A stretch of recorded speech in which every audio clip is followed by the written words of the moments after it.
Entre Laval et Le Mans se situe le village de Sainte-Suzanne, une petite cité médiévale qui a su conserver son patrimoine au cœur d'une campagne verdoyante. Bâtie en forme de triangle sur un éperon rocheux de 70 mètres, dans le prolongement du château et entourée de remparts, cette cité domine le cours de l'Erve.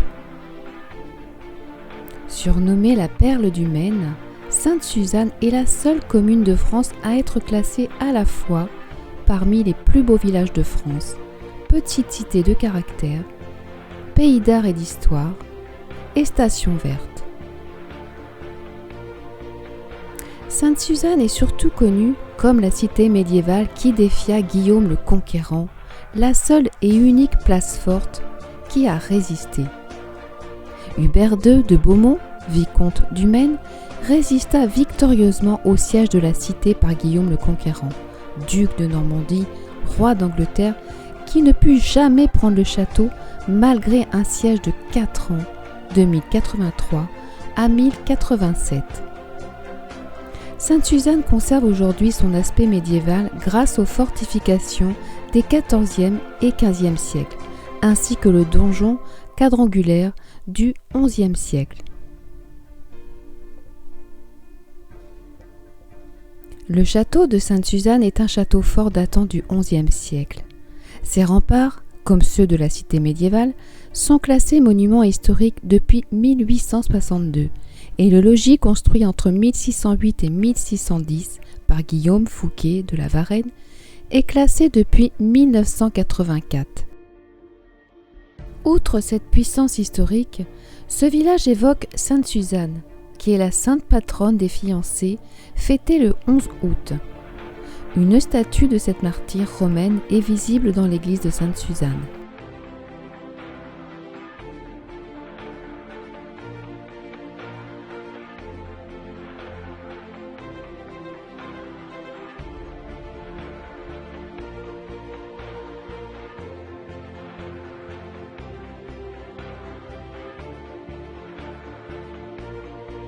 Je flâne au fil des petites ruelles et je découvre de magnifiques enseignes en fer forgé représentant des personnages du tarot. Ce village fut en effet un temps connu pour la fabrication des jeux du tarot.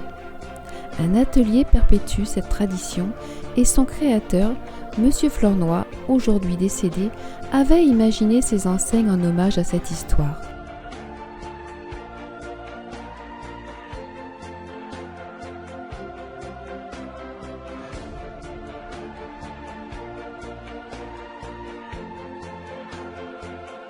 La balade se poursuit sur le chemin de la Poterne qui longe les remparts. Les points de vue sur la campagne mayonnaise environnante sont superbes. Puis, après quelques efforts, depuis le Tertregan, colline d'où les Anglais ont bombardé le village pendant la guerre de 100 ans, le paysage est juste impressionnant.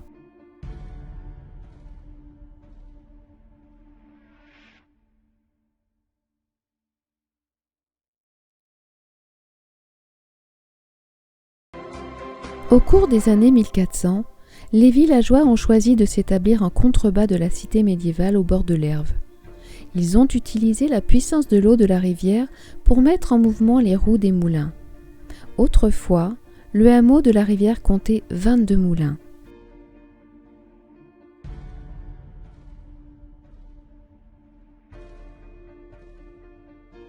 Nous étions 34 personnes de l'association Marche et Découverte de Ouistreham à découvrir les beautés de la Mayenne.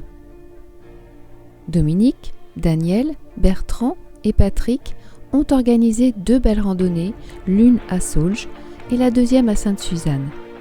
Celle de Sainte-Suzanne nous a emmenés à la découverte de la table du diable et de la Vierge des Bois en forêt de Charny. Une journée extraordinaire avec en prime la cueillette des châtaignes et de belles noix.